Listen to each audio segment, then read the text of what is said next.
Hi, my name's Shannon.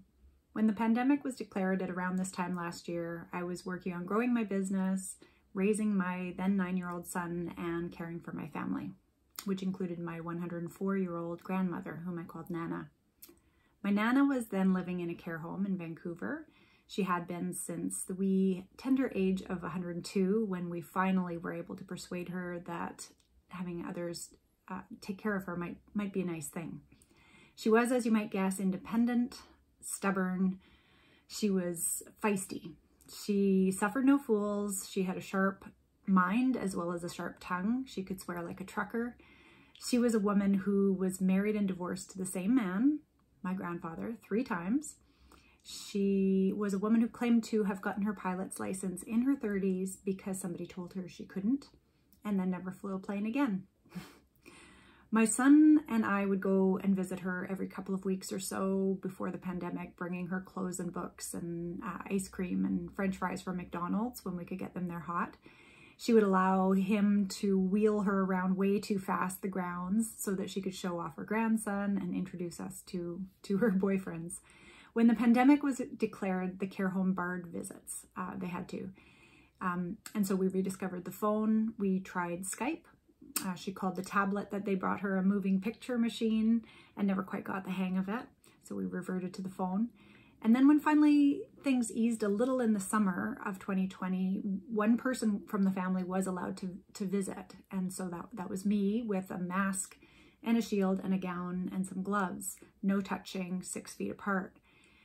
They were really tough and teary visits at first. My Nana didn't always remember that there was a pandemic. She really left in months, and I would have to remind her. She had lived through the Spanish flu at age 3. Her mom was a nurse, and she would remember, but she cursed like a sailor when they wouldn't let us hug, and so eventually she got her way, fully gowned and geared.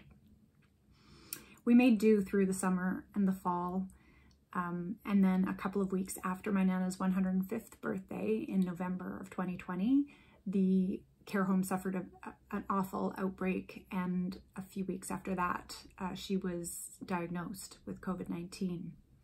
I somehow did not believe my Nana was ever going to die, but when I talked to her that first time after her diagnosis, she did not sound like herself. She was scared and she was sick. And I talked to the doctors and the 1-800 numbers and learned that in a palliative capacity, they did not expect her to survive that night. I could visit in full medical gear.